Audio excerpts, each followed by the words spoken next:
Mensagens que edificam, ministradas pelo pastor Sidney Ferreira.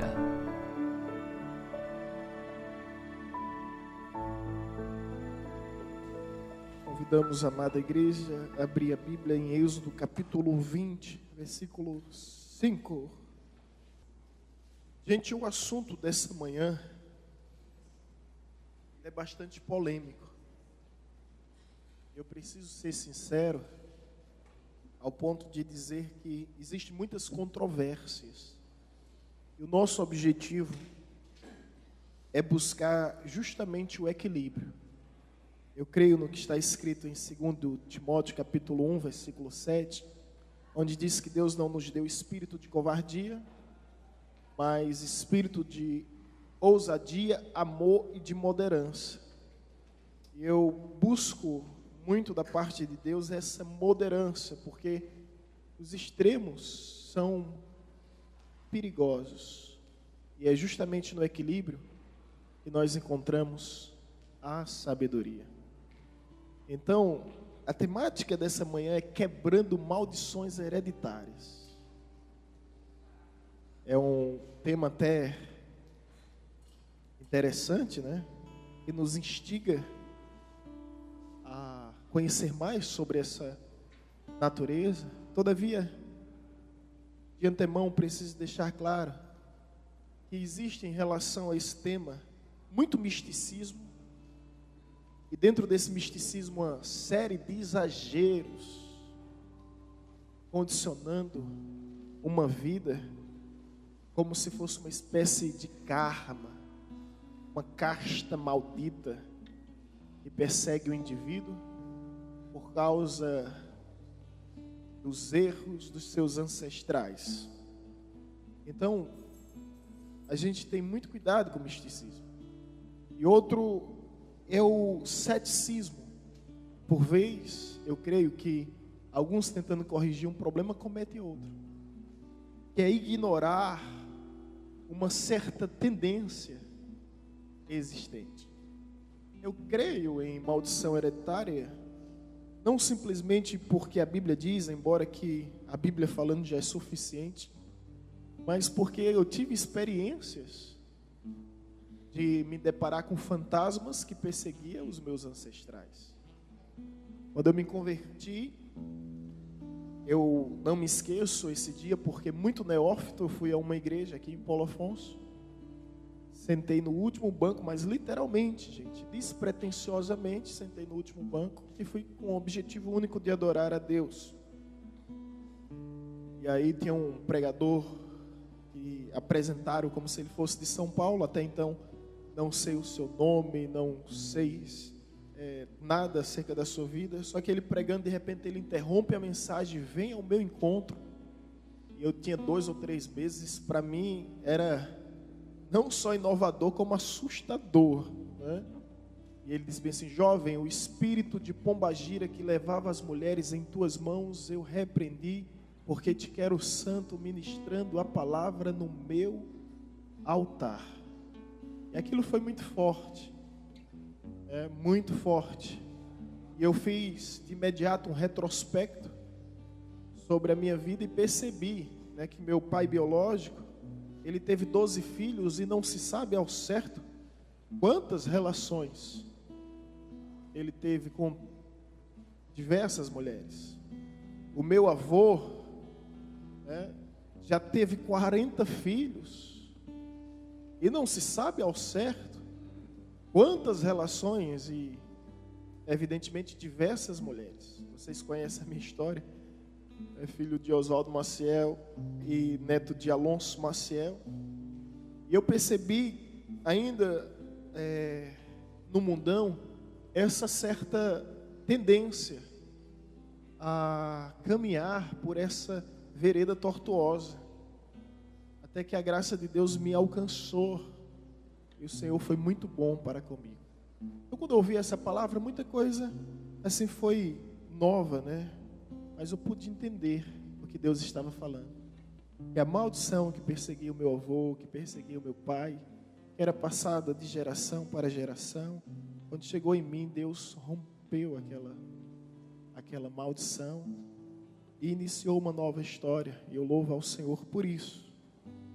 Louvo mesmo a Deus por isso. Porque eu já falei em outras ocasiões, era uma situação tanto que constrangedora, mas eu tinha muitos problemas.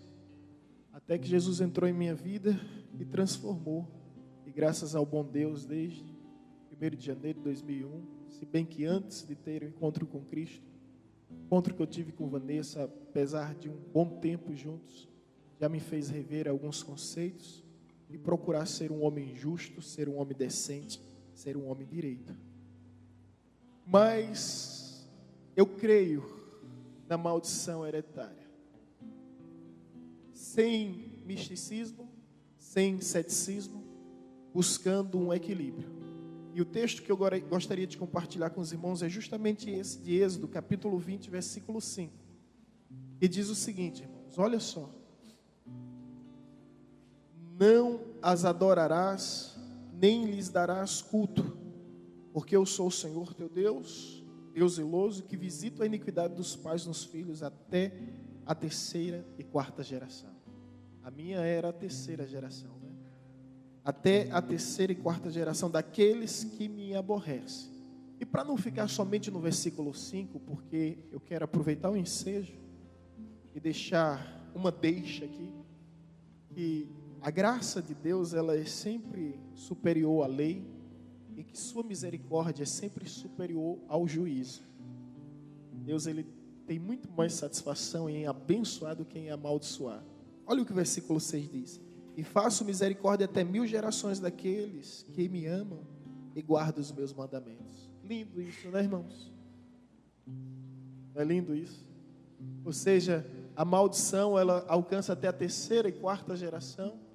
Todavia a bênção, ela vai até 1000 gerações. Não dá nem como equiparar, não dá nem como equivaler, não dá nem como fazer qualquer tipo de comparação entre o juízo de Deus e a misericórdia de Deus. A misericórdia de Deus sempre vai além, superabunda nesse aspecto. Então, esse é o Deus que nós servimos. Porém, esse texto já nos deixa muito bem claro que existe sim maldições e bênçãos que nos acompanham a despeito da vida dos nossos ancestrais. E o interessante, meus amados irmãos, é que descobertas científicas confirmam em nosso tempo, ao ponto de conhecermos melhor as Escrituras, a verdade da parte de Deus. A genética é o ramo da biologia que estuda justamente a hereditariedade. E eu creio que a maioria de vocês lembram que estudamos genética, vimos genótipos e fenótipos, e vimos, tem uma lei professora de biologia já confirmando, que são tendências que nós herdamos. Os fenótipos, eles sofrem alterações, os genótipos não necessariamente, mas os fenótipos sofrem devidas alterações, e assim como herdamos dos nossos pais, veja comigo, traços físicos, isso é evidente, perfil comportamental, isso é evidente, postura temperamental associada à personalidade, nós herdamos dos nossos pais, fatores psicológicos, tudo isso nós herdamos dos nossos pais, e a genética vai um pouco além e nos ensina que além desses estereótipos, existem questões internas, totalmente, intrinsecamente inerente aos nossos ancestrais, que nós herdamos, que não são fatores determinantes, mas são fatores que influenciam a nossa vida, que influenciam o nosso comportamento. Então, a ciência hoje, ela nos faz mais do que nunca compreendermos melhor esse texto e essa verdade sobre maldições que nós herdamos. Uma vez eu estava assistindo Fantástico e estava dizendo que a aptidão musical, ela é gerada no gene. Olha que coisa. Você herda isso já no gene. Então, quando o pai é músico, há uma grande probabilidade, como já disse, não são fatores determinantes, são fatores que influenciam, dos filhos serem músicos. Mas também, nessa mesma matéria, falava de um monte de mazela que os filhos carregam dos pais. Por exemplo, o alcoolismo, ele é transmitido no gene. Um pai alcoólatra, ele leva para o seu filho essa tendência da inclinação ao álcool. E por aí já é o suficiente para entendermos o que está escrito na palavra de Deus. Não somente ao álcool, mas o fumo, a prostituição e tantas outras mazelas e desgraças que nós carregamos em nossas vidas. E isso, irmãos, é muito importante nós dedicarmos devida atenção. Há uma parábola que Jesus nos conta que uma árvore não dava fruto. E a decisão do homem de imediato era cortá-la e jogá-la no fogo. Até que o seu servo disse: Senhor, um momento. Vamos avaliar e analisar suas raízes e assim vamos descobrir por que ela não dá fruto. A parábola só vai até aí, mas ela nos ensina tanto. Ela nos ensina que o problema da esterilidade da árvore não está nas folhas, não está nos galhos, não está no tronco, não está no caule. Está onde? Nas raízes. Se você me perguntasse, pastor, qual o problema da sociedade? Eu te diria, em uma palavra, em uma expressão, segundo a minha concepção: base familiar. As raízes. E é isso que Jesus está nos dizendo. Quem conhecer uma pessoa, quem entender uma pessoa, olhe para a base familiar dela. Olhe para os pais dela. Olhe para os avós dela. E aí você vai entender por que ela tem determinado comportamento, por que ela tem determinadas ações e reações, e isso vai facilitar muito alguns convívios. Então Jesus já nos ensina a raiz, olhe para as raízes. Então, amados, hoje, pela manhã, nós estaremos ministrando essa palavra em uma consciência muito saudável de que existe sim maldição hereditária, mas elas podem ser quebradas para a glória de Deus. Amém? E para entendermos melhor essa maldição hereditária, me acompanhe. Eu vou apresentar a vocês a vida dos patriarcas. Quem são os patriarcas? Abraão, Isaac e Jacó. Presta muita atenção, irmãos. A Bíblia nos fala que Abraão foi chamado para que através dele fosse formado um lar, através desse lar um reino, através desse reino uma nação, e através dessa nação o Messias viessem ao mundo. Todavia existem algumas falhas terríveis na vida de Abraão, que passaram para Isaac e sucessivamente para Jacó. Que falhas terríveis são essas? Abraão, apesar de ser o pai da fé, mentiu. E mentiu várias vezes. Não é simplesmente uma omissão, era uma mentira. Quando a sua região estava com fome, ele desce para o Egito, para a sobrevivência do seu povo, do seu gado. Ele ainda chamado Abrão e sua esposa Sarai. A Bíblia nos diz que ele, com medo de que o faraó do Egito se deitasse, ou melhor, o matasse por causa da sua esposa, porque sua esposa, a Bíblia diz que ela era bela, ela era formosa, era Sarai. Então ele inventa uma mentira. Ele diz que Sarai é a sua irmã, era meia irmã, mas ele disse que era sua irmã. Então ele mentiu. Mas na frente, resumindo a história, só para você se situar no tempo e no espaço, vem o rei dos filisteus. Mais uma vez ele precisa, como peregrino forasteiro, passar um tempo naquela região. E novamente ele usa desse mesmo artifício, ele usa desse mesmo subterfúgio, que é a mentira. E ele diz ao rei Abimeleque que Sarai não é sua esposa, que Sarai é a sua irmã. Se você lembra desse texto, o rei Abimeleque quer se deitar com Sarai, e a partir daí Deus envia uma praga, ao ponto que por meio de um sonho ele descobre que Sarai não é irmã de Abrão, mas esposa de Abrão. Aí ele expulsa Abraão da sua terra. Então você encontra no pai da fé duas mentiras, consequência, a esterilidade. É como se o inimigo encontrasse uma brecha.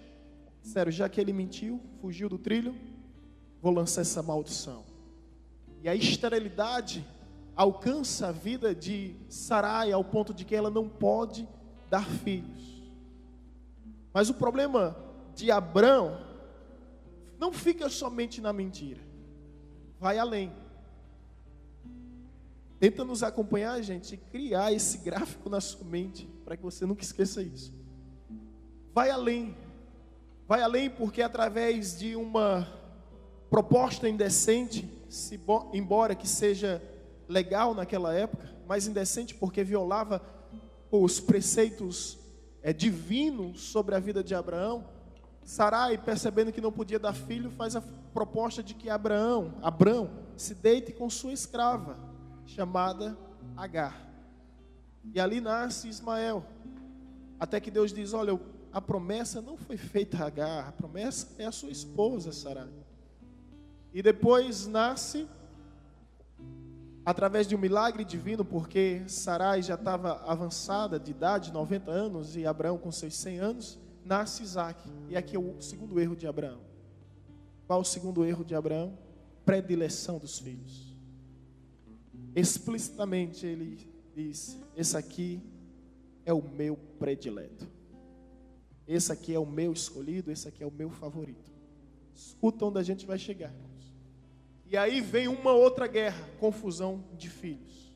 E até hoje nós sofremos as consequências. Que são o povo judeu de Israel, através de Isaac, e o povo árabe da Palestina, através de Ismael. Tudo isso porque um dia o pai errou no princípio de não confiar totalmente em Deus e fez predileção dos filhos.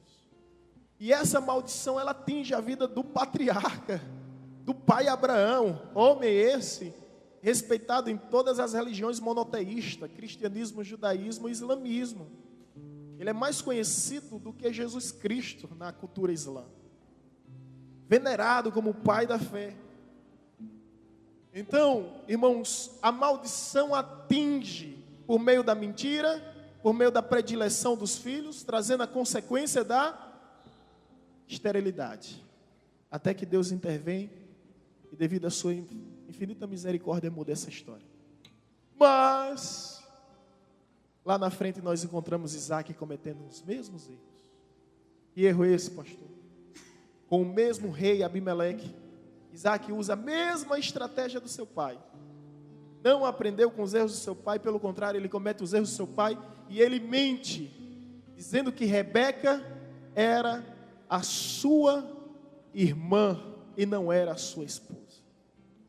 A mesma mentira, seguindo as mesmas pegadas e os rastros do seu pai. Maldição, esterilidade. Mais uma vez Satanás encontra uma brecha para que através daquela família não viesse o Messias. Era essa a intenção do inimigo. E mais uma vez Isaac comete o erro de Abraão. Qual é? Predileção dos filhos. De Isaac nasce Esaú e Jacó. Isaac prefere quem? Esaú. E Jacó é o rejeitado, Jacó é o desprezado. E essa maldição de pai para filho, primeira geração Abraão, segunda geração Isaac, e agora vem a terceira geração, que é justamente em Jacó. E Jacó não simplesmente mente para o rei. Se tratando de mentira, ele é um expert, um especialista. Jacó mente para todo mundo. Você já parou para perceber que a geração, quando passa, ela vai se tornando pior? Não é? Ele mente para todo mundo, ele mente para o seu irmão, ele mente para o seu pai, ele mente, a vida dele é ludibriar, é defraudar, a vida dele é usurpar, perdão. A vida dele é trapacear. Então Jacó começa a mentir. Consequência sobre a vida da mulher que ele amava, que era Raquel, esterilidade. Mais uma vez, Satanás encontra uma brecha para que, através daquela família, o Messias não viesse ao mundo. E ele tem filhos de Lia, tem filhos de outra mulher, mas Raquel, a sua mulher preferida, ela simplesmente é estéril. E diante de todos os filhos, através de um milagre de Deus, que Deus está sempre intervindo na história, Raquel consegue ter José e Benjamim, e a partir daí, a Bíblia nos diz que entre os 12 filhos de Jacó, mais uma vez ele comete o erro de Isaac, o erro de Abraão. Que erro é esse? Predileção dos filhos. Jacó ama mais José do que os outros. E isso cria uma revolta nos outros filhos. É evidente que José era bem mais obediente, e um filho obediente, um filho carinhoso, de alguma forma ele chama mais atenção dos pais.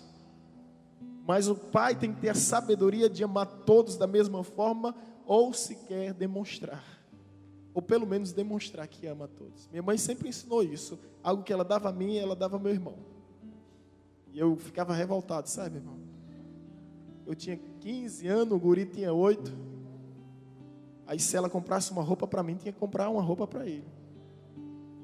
Né? Assim, quando eu falo roupa, é que naquela época eu explorava a minha mãe. Eu exigia que ela comprasse uma calça que hoje compraria 5, 6 calças. Lá vai minha mãe comprar uma calça para mim e uma calça para o meu irmão de 9 anos andando de grife. Aí eu dava uns pedala Robinho, toma vergonha, moleque. Mas minha mãe sempre teve muito esse cuidado, e atenção, pais têm esse cuidado. Se deu para um, tem que dar para o outro. Eu lembro da sabedoria da minha mãe quando tinha alguma coisa para dividir, né? Alguma torta, alguma coisa. E aí ficava aquela briga. Quem vai dividir? Quem vai tirar vantagem sobre o outro? John sempre muito esperto, e minha mãe diz bem assim, olha, um parte e o outro escolhe. Matou a charada. Tinha mais discussão. Um vinha partir, o outro escolhia. Então quem ia partir, procurava partir nos mínimos detalhes, né, com todo cuidado, e assim na sabedoria ela resolvia muitos conflitos. Mas a gente vê agora Jacó escolhendo José e demonstrando explicitamente esse amor, esse afeto por José. Causa revolta nos irmãos. Você já conhece a história, os irmãos forjam seu assassinato e vende para uma tribo estrangeira. Abraão, Isaac, Jacó, maldição, pai para filho, para neto, até a terceira geração. Maldição de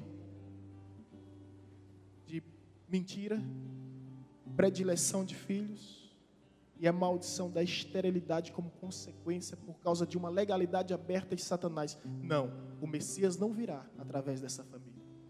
E Deus sempre intervindo para fazer suas promessas se cumprir. Abraão, Isaac e Jacó. Se a história terminasse aqui, seria um caos, seria caótica, seria uma história de terror. Mas aí tem um homem que eu tiro o chapéu. Eu já disse aos irmãos que quando eu chegar no céu, um dos primeiros homens é eu dar um abraço. Caba se chama José. A maldição chega até José. E José, como homem de Deus, dá um basta. Ele diz, em mim não. Em mim não. A partir de mim não. Essa praga perseguiu meu pai, meu avô, meu bisavô, Abraão, Isaac e José, mas a partir de mim será uma nova história. E é no exemplo de José que nós encontramos lições justamente para quebrarmos as maldições que existem. E aprendo com José que ele vence a mentira com a verdade. Ele não usa do jeitinho brasileiro. Ele não usa de armengues. Ele não usa, de artifícios humanos. Mas ele sempre preza pela verdade. Não importa aonde o seu compromisso com a verdade venha o levar.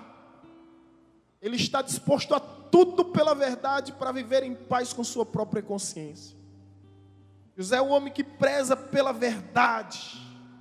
E eu gostaria de, juntamente com os irmãos, ler alguns versículos bíblicos. Efésios capítulo 4, versículo 25. Sobre a importância da verdade. Porque perceba, irmãos, que havia uma maldição da mentira sobre os patriarcas. Efésios 4, 25.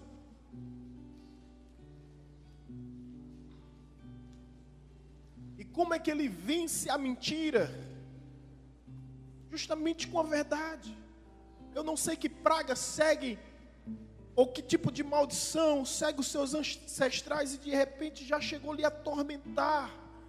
Mas você vai vencer justamente essa energia contrária, justamente com a força diferente. Romanos 12, 21 diz: não te deixe vencer do mal, mas vença o mal com o bem. Só há uma força capaz de vencer o mal, irmão, e não é o mal pelo mal. A Bíblia nos diz: mas vença o mal pelo bem. Efésios 4, 25 diz: por isso, deixando a mentira, fale cada um a verdade com o seu próximo, porque somos membros uns dos outros. Deixando a mentira, agora cada um com compromisso com a verdade. Com a verdade, conforme nos diz a Bíblia, nada podemos contra a verdade, senão pela verdade, até mesmo porque em João capítulo 8, versículo 44, vai nos dizer que o diabo é o pai da mentira. Parece escolinha bíblica dominical, né? Quando você fala, quem é o pai da mentira? Aí seu filho diz, é o diabo. E quem mente é filho de quem? Você usa dessas falácias sofismais e já está convencendo o menino. E de fato é uma realidade.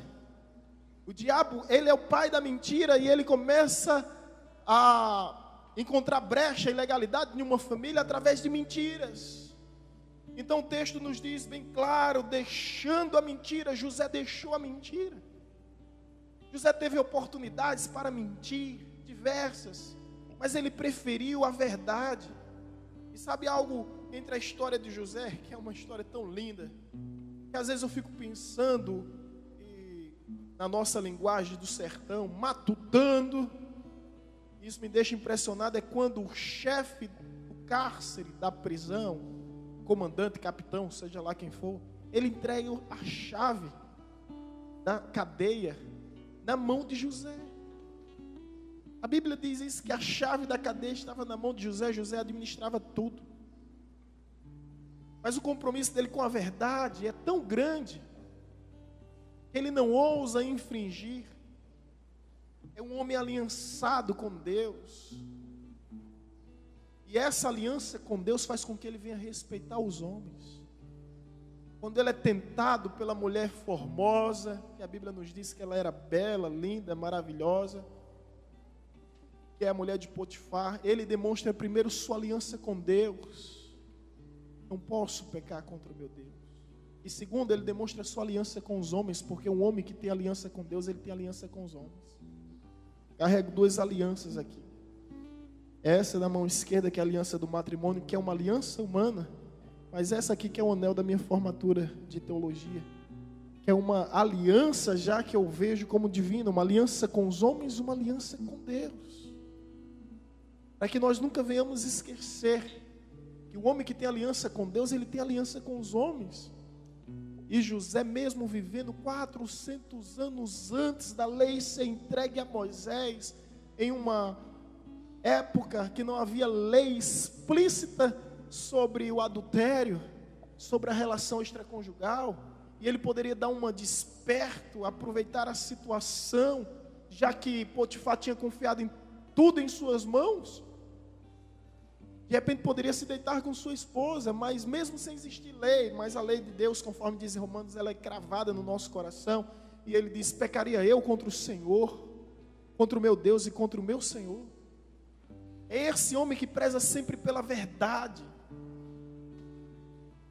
E agora ele está na prisão com a chave na mão, mas ele tem tanta confiança do carcereiro que ele não ousa fugir. Não somente a confiança do carcereiro que o sustenta lá, não é simplesmente o fato do carcereiro confiar nele que o sustenta lá, mas ele confiar em Deus. Saber que Deus de alguma forma vai mudar a sua história. Bem, não era o que eu queria dizer, mas aproveitando o momento, José acreditou nos sonhos das pessoas que estavam ao seu lado. José acreditou no sonho do copeiro, José acreditou no sonho do padeiro, José acreditou no sonho de Faraó. Um homem que tem sonho de Deus, ele acredita no sonho das outras pessoas. Ele não somente acreditou, como ele foi instrumento de Deus para a realização desses sonhos. É por isso que um dia Deus decidiu realizar os sonhos de José, porque ele acreditava no sonho das pessoas. Isso é forte, né, irmãos? Mas esse é o José que prezava sempre pela verdade, e através da verdade venceu a mentira que derrubou Abraão, Isaac e Jacó, os seus ancestrais.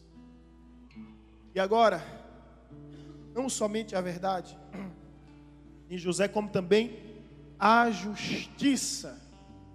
A Bíblia nos diz em Mateus 14, ou melhor, Romanos 14, 17, que o reino de Deus não é bebida, não é comida, mas é paz, alegria e justiça. José foi justo. Ele venceu a primeira praga que atormentava seus pais, né? Que é a praga da mentira. Agora a praga qual é a outra? Predileção dos filhos. Escuta isso, irmão, em nome de Jesus. Ele preferiu a justiça. Ele entendeu que o reino de Deus não são as necessidades vitais, fisiológicas, como comer e beber, mas é paz, alegria e justiça. A justiça que gera alegria, a alegria que promove essa paz. Ele escolheu ser justo. Diante de Deus e diante dos homens. Falando sobre justiça, a Bíblia nos diz, Mateus 5,20, se a vossa justiça não exceder a dos fariseus, de modo algum entrará no reino dos céus. Precisamos dessa consciência de justiça. O problema dos fariseus, sabe qual era? O legalismo e o moralismo. Eles faziam o que faziam para ser visto pelos homens. Deus não reprova atitudes dele, Deus reprova a intenção daquelas atitudes. Por isso, se a vossa justiça não exceder a dos fariseus, de modo algum entrará no reino dos céus. Você deve ser justo, irmão. Você deve prezar pela justiça e por essa consciência. Agora escuta como ele vence a predileção dos filhos. Ele tem 2 filhos. Ele teve maldição de esterilidade? Não. A Bíblia não cita o nome da sua esposa, mas não cita a esterilidade. Ela não teve problema de esterilidade. O problema que atormentou Sara, o problema que atormentou Rebeca e Raquel, não atormentou a esposa de José.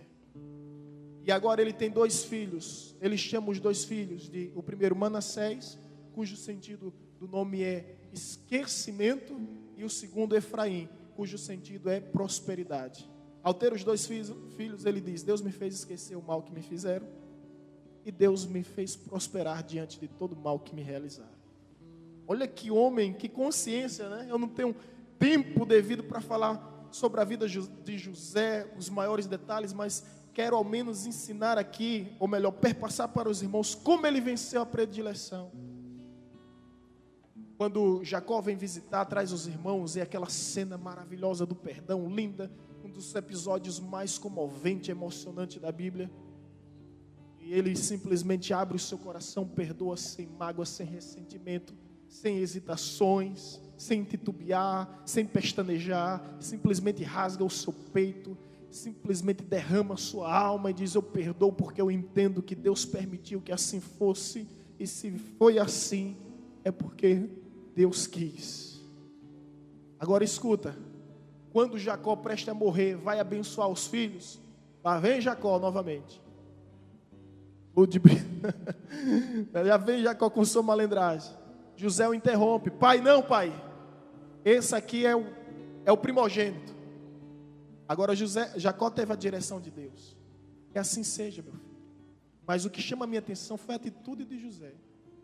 Dizer, olha, aqui não tem predileto não, papai. O certo, por meio das tradições, é esse. Agora, se o Senhor estiver tendo uma revelação da parte de Deus, amém. Mas aqui não tem escolhidinho não. Eu amo os dois da mesma forma e cuido dos dois. Gente, eu meditando sobre isso, sabe o que foi que eu entendi? É a partir da vida de José. Olha o que Deus faz. Deus vai dividir as tribos. As 12 tribos. Não é? Por causa desse homem chamado José, olha o que Deus faz. Deus vai dividir as tribos. E o que é que Deus faz? Deus tira o nome de Levi, porque a herança de Levi é o Senhor. Então, o compromisso dos levitas é servir o templo. E Deus tira o nome de José. Aí você, pastor, Deus tirou o nome de José, apesar dele ser justo? Oi, irmãos. Deus tirou o nome de José, sem criar em José trauma, sem criar nenhuma espécie de fobia, de pânico e de pavor. Mas ele tira o nome de José com um único intuito: colocar o nome dos seus 2 filhos, Manassés e Efraim. Isso é forte demais, gente. José quebrou toda a maldição que havia. A partir de hoje, a partir da minha vida, será uma nova história. E Deus honrou José de tal maneira que disse o seguinte: olha, as tribos seriam para os filhos de Jacó, mas você foi tão macho, que eu vou dar 2 tribos para seus 2 filhos. E uma tribo será chamada de Manassés e outra de Efraim. Você é pai de verdade mesmo? Qual é o seu desejo em relação ao seu filho? Que seu filho lhe supere em tudo. Não é verdade? Se você conseguiu ter uma graduação boa, você quer que seu filho vá além. Se você conseguiu ter uma condição financeira, você deseja que seu filho vá além. Se você conseguiu algum recorde, algum título, o seu desejo é que seu filho vá muito e muito além. Se você for pai de verdade, você sabe o que eu estou falando. Você pode não aceitar ser superado por ninguém, mas você quer que o seu filho vá muito além do que você foi, que tenha muitas condições, melhores condições do que você teve. Então José sai de cena. E eu fico imaginando José saindo de cena quando fica aqui imaginando um diálogo. Olha, José, você não vai receber nenhuma tribo não. Mas Senhor, meus irmãos vão receber e eu não. Fui fiel a ti em todo tempo. Não, olha, você não vai receber porque eu estou te dando 2 tribos. Mas nenhuma delas vai receber o teu nome. Vai receber o nome dos teus filhos, Manassés e Efraim. Eu imagino que José levanta as mãos aos céus e diz: que assim seja, meu pai. Que assim seja. Dessa forma José quebra com toda a maldição que havia sobre a família dele. Vocês leram Deuteronômio 20, versículo 5, que a maldição irá da 3ª à 4ª geração. Não é isso? Deus queria quebrar essa maldição em Jacó. Abraão, 1ª geração, Isaac, 2ª geração, 3ª geração, Jacó, 4ª geração, José. A partir daqui não passa. O inimigo queria renovar aquela geração. Estava expulsando os demônios uma época dessa aqui, ó, na sala aqui. Isso é interessante falar. Diaconisa Nilde não está, ela presenciou algumas coisas. A irmã, eu não sei se alguém, a irmã Cida, Aparecida, Diaconisa Aparecida Lima estava conosco, viu isso? Escuta isso. Quando a mulher diz o seguinte: eu matei a mãe dela, a mãe da mãe dela e a mãe da mãe dela, e eu vou matar ela. Ela é que geração? 4ª geração. O diabo queria renovar a maldição, porque a partir dela não teria mais vigor. Então queria renovar essa maldição. Gente, a gente foi descobrir, através de conversando com essa mulher, quando ela estava com sessão, que todos os ancestrais dela, a mãe, a avó e a bisavó, morreram de câncer. Satanás dizia naquela voz que eu não vou imitar aqui: eu matei a mãe dela, a mãe da mãe dela, a mãe da mãe da mãe dela, e vou matá-la. E essa situação foi tão forte que a Aparecida Lima, quando ele ficava contando: 1, 2, 3, 4, 5, 6, 7, 1, 2, 3, 4, 5, 6, 7. Essa Aparecida. Depois ele ficou 1, 2, 3, 4, 7. 1, 2, 3, 7. E eu: Deus me dá discernimento, Deus me dá discernimento, eu preciso saber o que é isso. Depois eu estou lendo a Bíblia e diz o seguinte: e Maria Madalena tinha 7 demônios. Uma legião atormentava a vida daquela mulher. Graças a Deus ela está bem, está em São Paulo. A gente tem notícia, a Vanessa sempre entra em contato com ela. E uma das vezes que nós estávamos ali foi a última vez que ela disse: eu sou o 7º. Gente, foi algo terrível. Diz o 7º, eu fui estudar quem era esse tal de 7º, é Beelzebul, o maioral dos demônios. Saiu todos e o 7º ficou. Durante muito tempo, perturbando, incomodando. Você tem uma ideia, aqui não está dentro do assunto, mas é maldição hereditária, então de alguma forma é interessante falar isso. Eu estou em Nova Glória, almoçando com os pastores do Rio de Janeiro, o pastor Joilson, o pastor Lopes, outro pastor que eu esqueci o nome, que foi a primeira vez que ele veio, e o pastor Rodolfo.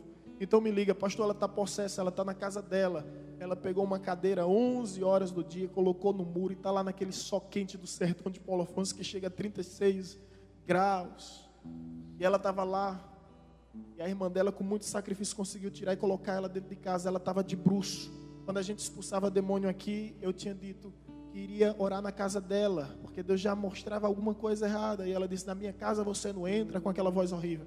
Aquela casa é minha, essa família é minha, aquela casa não entra. Quando eu entro nessa casa, quando eu saio de Nova Glória, quando eu venho direto para cá, ela está de bruço, de costa. Eu pisei na casa, não tinha como saber quem era eu. Eu estava com o pastor Rodolfo atrás. Quando eu pisei, ela manifestada, ele, disse bem assim: olá, pastor, você veio em minha casa, seja bem-vindo no meu lar,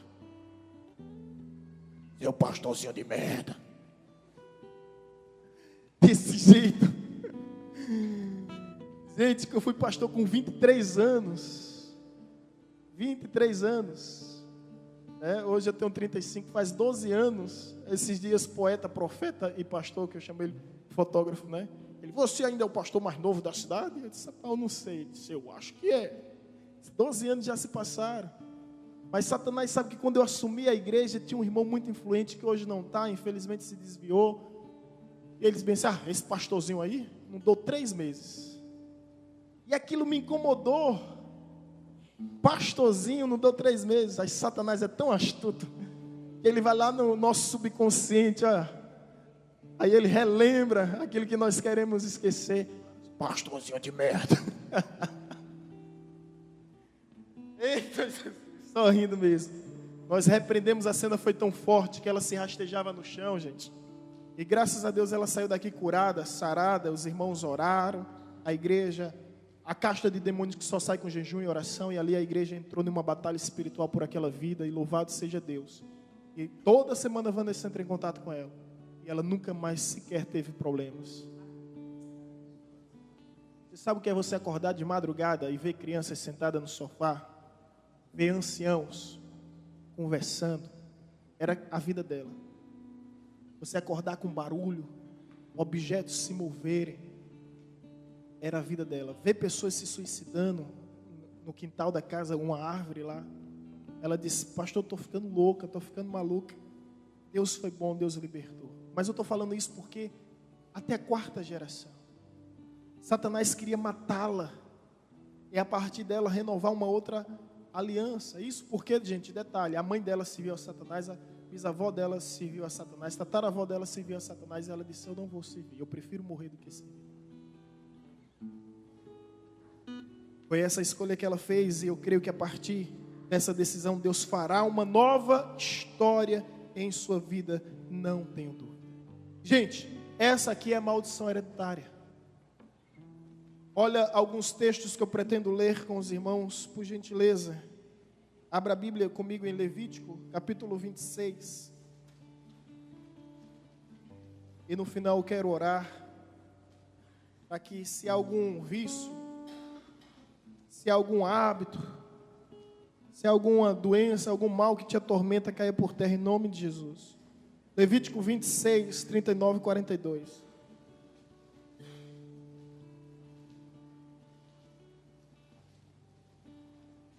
Vinte e seis, 39 e 42. Os irmãos encontraram?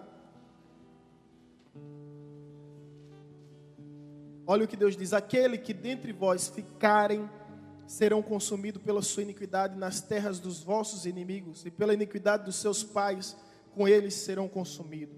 Mas se confessarem a sua iniquidade e a iniquidade de seus pais na infidelidade que cometeram contra mim, como também confessarem que andaram contrariamente para comigo, pelo que também fui contrário a eles e os fiz entrar na terra dos seus inimigos, se o seu coração incircunciso se humilhar e tomarem eles por bem o castigo de sua iniquidade, então me lembrarei da minha aliança com Jacó e da minha aliança com Isaac e também da minha aliança com Abraão, e da terra me lembrarei. Versículo 43, ou melhor, até o versículo 42. Aqui é Deus mais uma vez dizendo: se vocês confessarem, ou seja, Deus vai lembrar da aliança que foi feita e anulará essa aliança de maldição. Versículo 39 diz: aquele que dentre vós ficarem serão consumidos pela sua iniquidade nas terras dos vossos inimigos e pela iniquidade dos seus. Está escrito isso aí na sua Bíblia, irmãos? Versículo 39, ó: e os que de vós ficarem definharão pelas suas iniquidades na terra dos vossos inimigos, como também pela iniquidade de seus. Mais uma vez a Bíblia dizendo que a iniquidade dos nossos pais nos persegue, e que nós temos que confessar. É por isso que você vai ver Esther, Neemias, Esdra. Ele diz o seguinte: eu e minha casa pecamos contra ti. Ele faz confissão não somente pessoal, mas coletiva. Eu e a minha casa, eu e a minha família pecamos contra ti. Veja a importância de confessarmos não somente os nossos pecados, mas pedir perdão a Deus pelo pecado dos nossos pais, dos nossos ancestrais. Isso é sério, muito sério. Agora, uma pergunta que se faz para que a gente venha alcançar o equilíbrio. É porque existe um movimento de Rebecca Brown, de Neuza Itiocher, que faz com que a pessoa venha confessar tudo, né? Que eu vejo mais, para ser sincero, uma paranoia. É você que passa por esse seminário, você se torna mais um caça-fantasma. Você começa a ver demônio em tudo. Isso é loucura, gente. Olha, não preciso ver demônio em tudo, porque eu sei que em tudo ele já está. O mundo jaz maligno. Então a força que rege esse mundo já é no comando do príncipe das trevas. E é Jesus que diz isso. É Jesus que diz isso. Então o mundo já está completamente contaminado. Eu lembro de uma época nessa igreja que a igreja sofreu por falta de maturidade, viveu uma paranoia, que trouxeram vários produtos aqui, ó, não coma isso, não beba isso, não vista isso, isso é do Satanás, isso é do capeta, isso é do demônio. Oi? Era vários produtos, né? Vários produtos. Então a gente tem que ter esse cuidado. Amém, irmãos?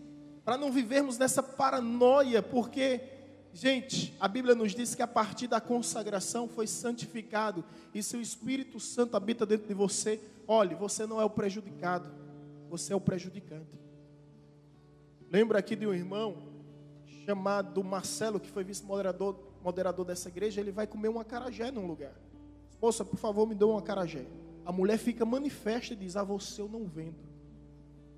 Ou seja, qual é a preocupação?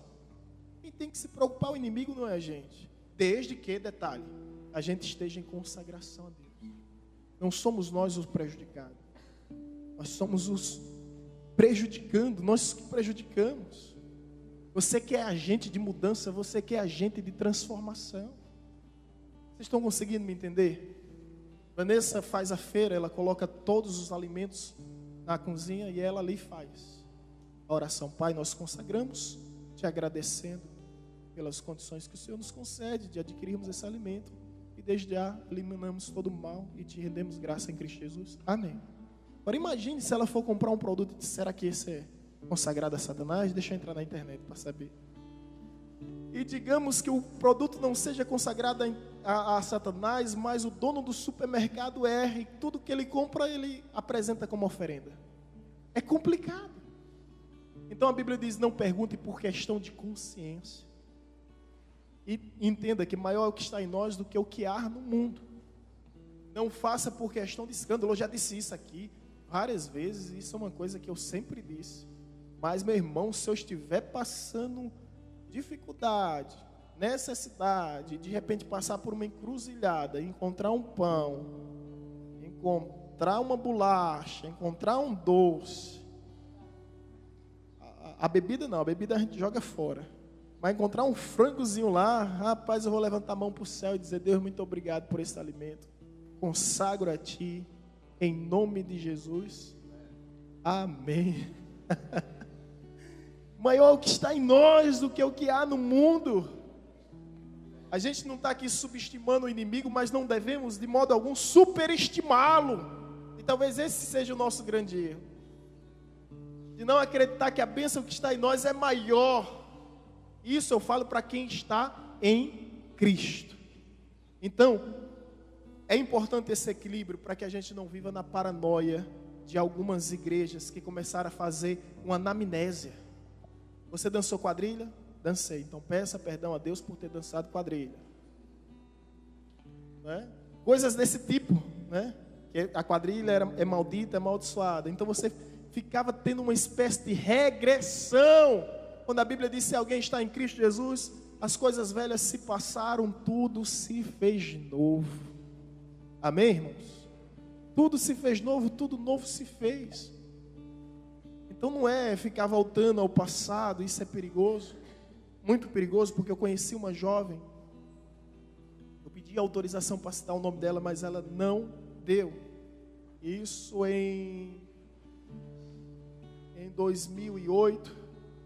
Ela perdeu o noivado, ela perdeu a formatura, ela perdeu o curso que fazia, ela foi-se embora para outra cidade, ela entrou em estado crítico de depressão, isso porque ela foi para uma outra igreja, não aqui em Paulo Afonso, em uma outra cidade, e fizeram esse processo de regressão, ela voltou a ser criança e passou muito tempo para voltar a ser adulta novamente. Tudo por causa dessa teologia perigosa. Feche seus olhos, volte ao seu passado, peça perdão ao seu pai, seu avô, peça perdão com quem você dançou, com quem você... Gente, pelo amor de Deus. Onde está o poder do sangue de Jesus? Onde está o poder do sangue de Jesus? Nessa espécie de regressão, ela voltou ao passado e não conseguiu voltar mais à sua realidade. Foi uma situação muito difícil, gente. Eu passei aqui meses tirando carrapichos. Graças a Deus ela está bem, ela está curada.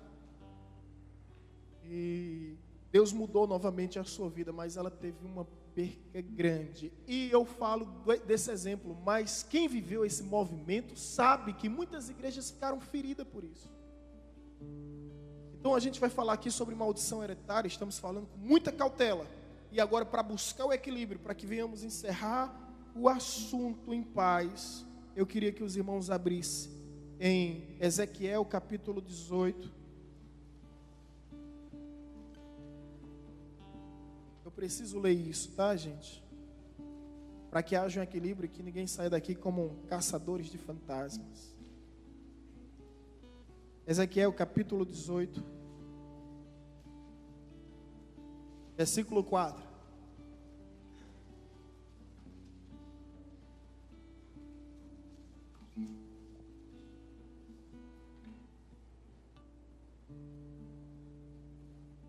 Os irmãos encontraram? Assim está escrito: eis que todas as almas são minhas, a alma, como a alma do Pai, também a alma do Filho, é minha. A alma que pecar, essa morrerá. Versículo 20.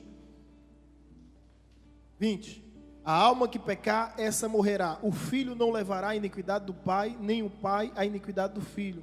A justiça do justo ficará sobre ele, e a perversidade do perverso cairá sobre este. Isso aqui não é somente um ensinamento do profeta Ezequiel que viveu no cativeiro babilônico, não. Ainda no Pentateuco tinha essa lição. Lê comigo lá em Deuteronômio, capítulo 24, versículo 16. Deuteronômio 24, versículo 16.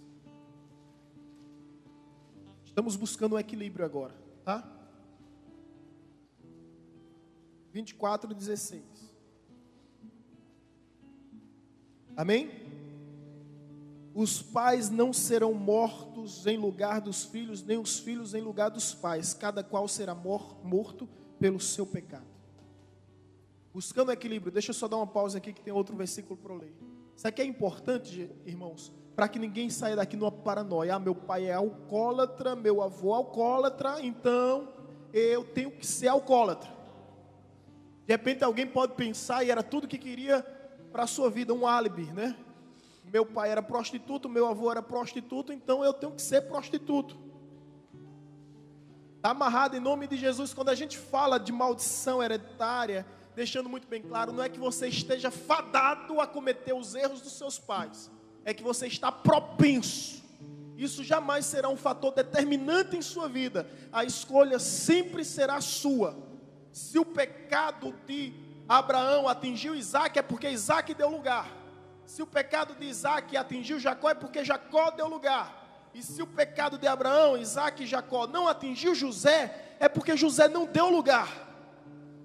Consegue entender? Então você não está fadado a viver como um escravo dos erros do seu pai. Agora, gente, permita que eu fale aqui como um pastor. Você não sabe os gabinetes que eu passo. Em os gabinetes que eu passei, um camarada disse bem: olha, pastor, na família do meu pai tem muito suicídio. O meu avô se suicidou, meu bisavô se suicidou, meu pai já pensou várias vezes em suicídio, e essa semana eu estou querendo tirar minha vida. Olha que indivíduo, né? Ele está querendo alegar que ele está fadado a isso. E ele usava essa expressão, ele não era cristão. É como se fosse uma espécie de demônio que persegue a gente. Como se fosse, eu estou bem. O camarada concursado vive bem, ganha bem, é casado, uma vida estável. Aí ele pensa que fica os pensamentos atormentando: vai tirar a tua vida, vai tirar a tua vida, vai tirar a tua vida. E aí há pessoas que podem pensar: se isso aconteceu na família dos meus pais, é porque eu estou fadado a isso. Quantas pessoas não pensam assim, gente? E aqui a Bíblia traz esse equilíbrio. Epa! Olha só o que nos diz Jeremias. E aqui é muito mais belo do que esses outros textos. Jeremias 31, 29. Jeremias 31, 29. Jeremias 31, versículo 29. Olha só: naqueles dias não dirão mais: os pais comeram uvas verdes e os dentes dos filhos se embotaram.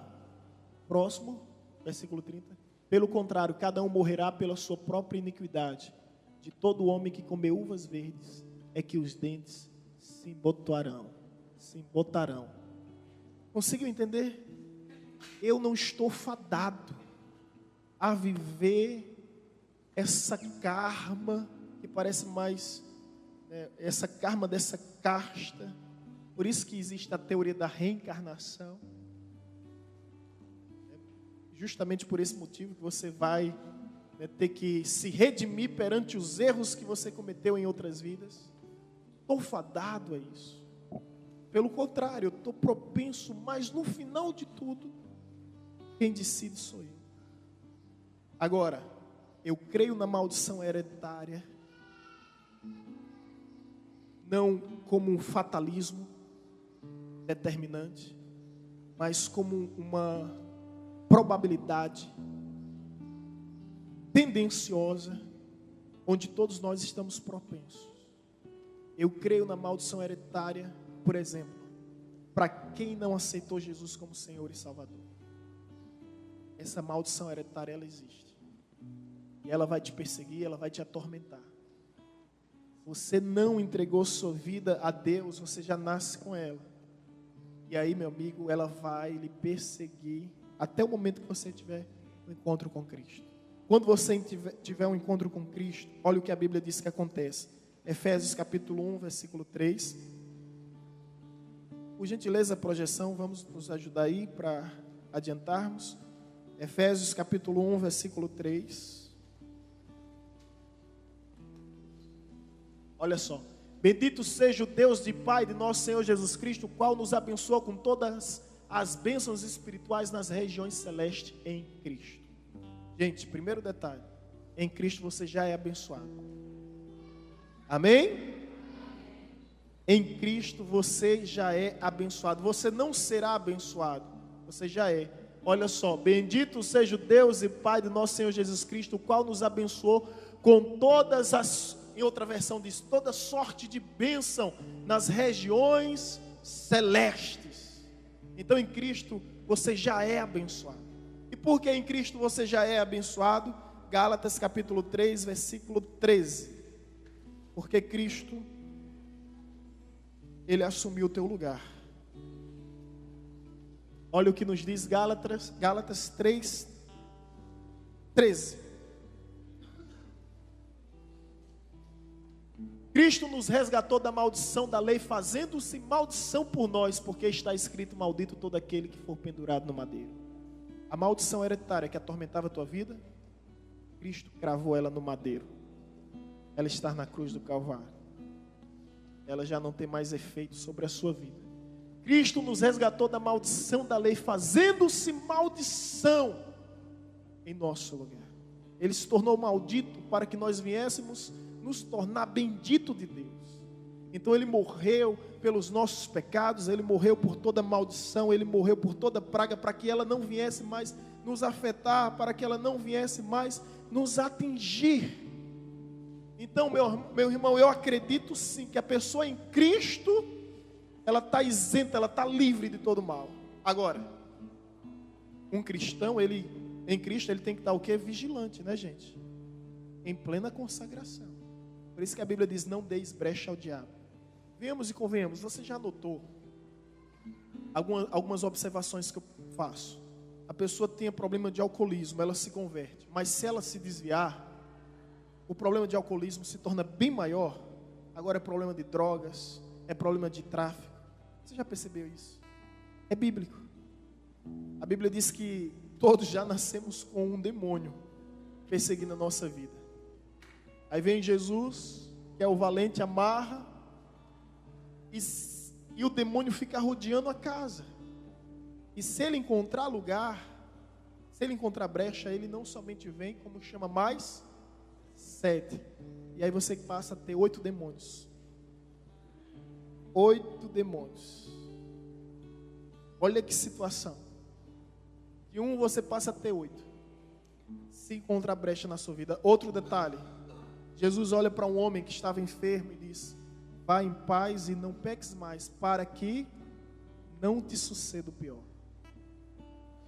Então, você pecou, você foi perdoado, agora vá em paz e não cometa mais o delito, para que não venha coisas piores, consequências maiores sobre a sua vida.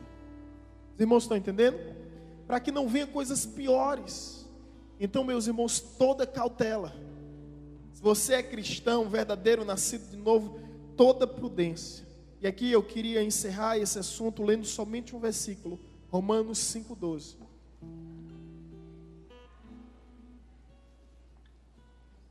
Romanos 5,12.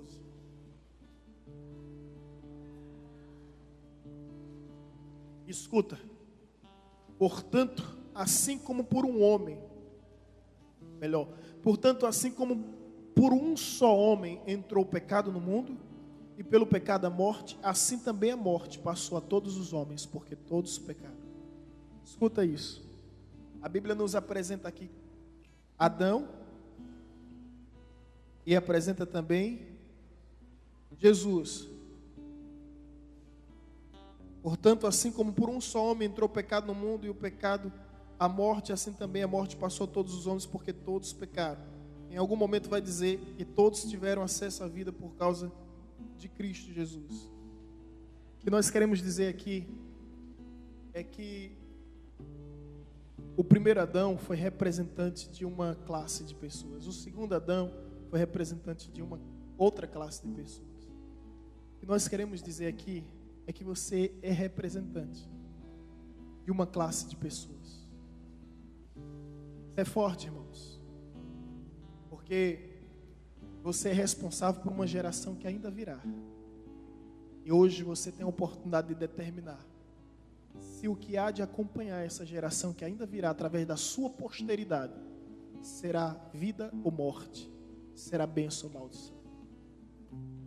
Louvo a Deus pela vida da minha mãe, que foi a primeira a se converter na minha família, e a partir dela a vida veio ao meu lar, a vida veio aos meus familiares, e muitos hoje são convertidos, mas ela foi essa representante. Ou seja, você é representante por sua geração, você é representante por sua posteridade. A pergunta que eu faço agora para você, para concluir, é: qual é a sua escolha? O que é que virá sobre os teus filhos? Bênção ou maldição? Vida ou morte? Luz ou treva? O que é que há de vir sobre a tua geração? A escolha é sua, irmão. Somente sua. Eu já fiz minha escolha. E a minha escolha é escolha Paulo Afonso, Bahia, o Brasil, a quem quer servir. Eu e a minha casa serviremos ao Senhor. Essa é a decisão de Josué, que influenciou, a decisão de um homem, influenciou uma família. Mas se você for ver os versículos posteriores, influenciou toda uma nação, porque todo o povo disse como Josué: nós serviremos ao Senhor. Você é o representante. Olha, minha mãe foi a representante da família, mas eu sou o representante da minha casa. Eu sou a porta pela qual pode vir maldição e bênção, morte e vida, através dos meus filhos. Quer saber de uma coisa? Eu não sei quem são os meus netos, meus bisnetos, mas de uma coisa eu sei: eles nascerão debaixo da graça de Deus, debaixo da bênção de Deus, porque abri a porta para que a vida e a bênção adentre na minha posteridade, e fechei a porta da morte e da maldição, para que não venha atingir os meus filhos e os filhos dos meus filhos. Você consegue entender isso? Se você conseguir entender isso, eu estou super satisfeito. Se você conseguir entender que você é o representante legal, legítimo diante de Deus pelos seus familiares, e que a partir de você, bênção e maldição poderão vir sobre o seu lar. Se você conseguir entender que essa é a porta, porque a Bíblia diz: assim como o pecado veio através de um homem, a vida veio através de um só homem. Se você conseguir entender isso, eu me tenho como satisfeito, ainda que você esqueça tudo que foi dito aqui.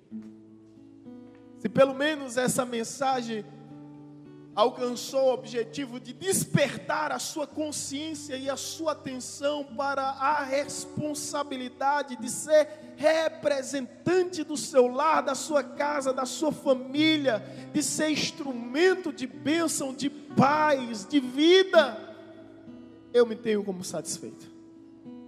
E é isso que eu espero diante dessa ministração sobre batalha espiritual. Falei de Neuza Itioca, falei de Rebeca Brown, mas poderia falar também de Augusto Nicodemos, que é um dos céticos do momento. Respeito ele em muitas opiniões, mas quando se trata de maldição hereditária, eu vejo que ele é muito cético nesse aspecto.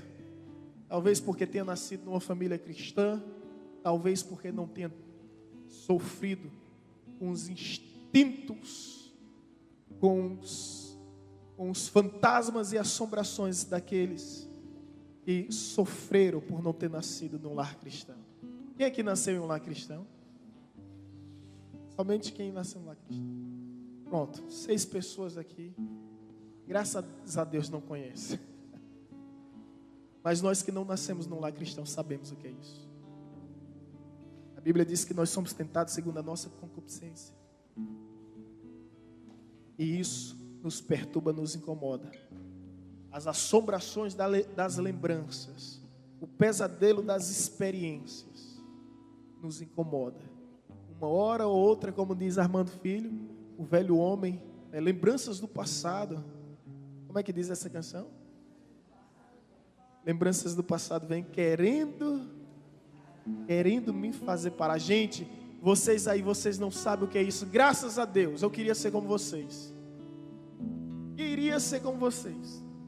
Um dia, uma jovem chegou para mim e disse: pastor, eu nasci num berço evangélico. Meus pais sempre foram cristãos, diáconos. Não é dessa igreja não, tá, gente? E como é que eu vou dizer que Jesus é bom, lindo, maravilhoso, se eu ainda não experimentei outro lado? Eu disse: minha jovem, deixa eu te dizer uma coisa. Você não precisa experimentar veneno para saber que veneno mata. Você não precisa fazer isso. Mas pastor, eu quero.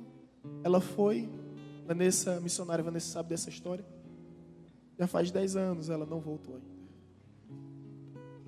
Como eu queria ter nascido num berço ao ponto de dizer que não lembro, não tenho recordações. Sabe por quê? Quem aqui não nasceu num berço assim como eu sabe disso. Sabe o que é essa canção? Lembranças do passado vêm e querem me fazer parar. Ou mesmo palavras de alguém. É muito forte essa música de Armando Filho, né, gente?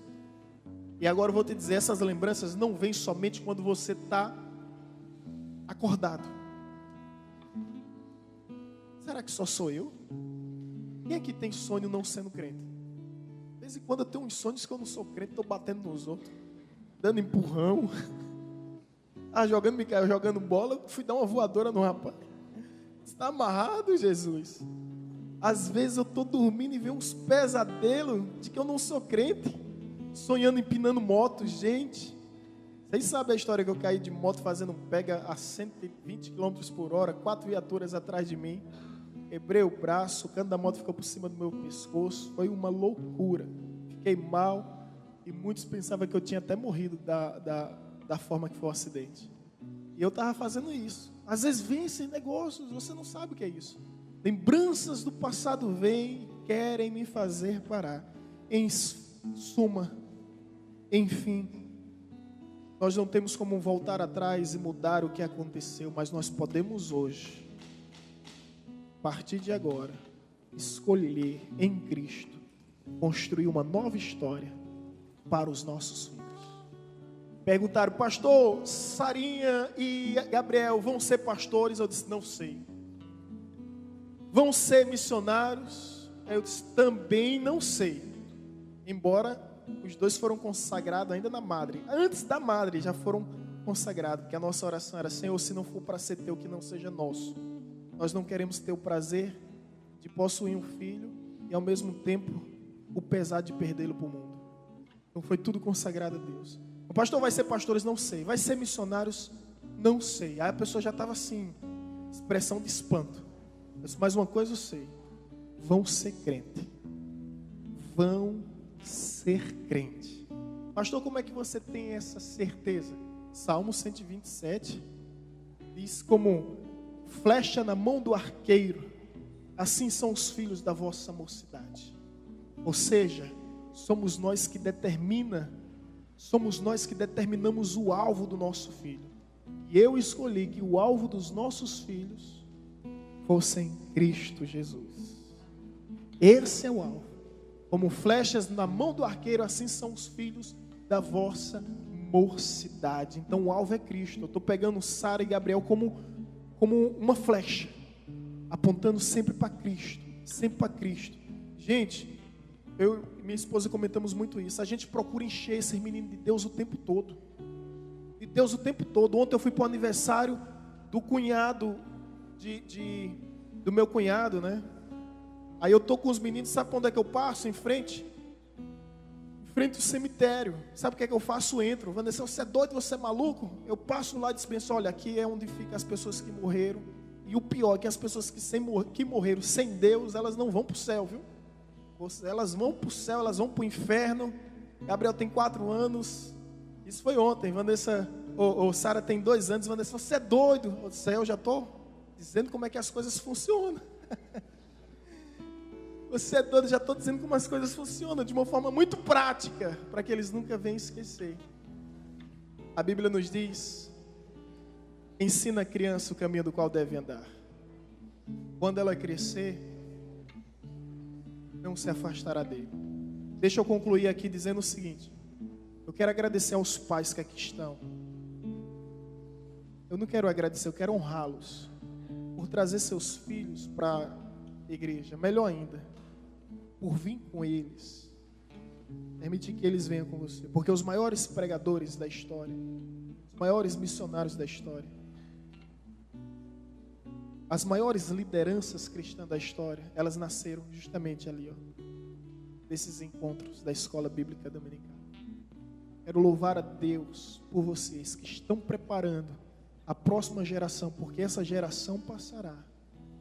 Mas quão bom é saber que a próxima geração será bem representada. Sabe qual é a minha oração? Que a próxima geração seja melhor do que a gente. Que pregue mais do que a gente, que ore mais do que a gente, que louve mais do que a nossa geração, que tenha mais autoridade, que tenha mais conhecimento, que tenha mais sabedoria, que tenha mais ousadia, que sejam mais e mais cheios de Deus do que a gente. Que essa chama não venha se extinguir, que ela venha aquecer, que ela venha incendiar, que a efervescência do Espírito venha dominar o coração de cada uma das nossas crianças. Eu louvo a Deus por vocês, pais, que trazem os filhos, apesar de todo o sacrifício que há, mas trazem na certeza que vocês estão preparando a igreja do amanhã para a glória de Deus. Amém, amém, amém.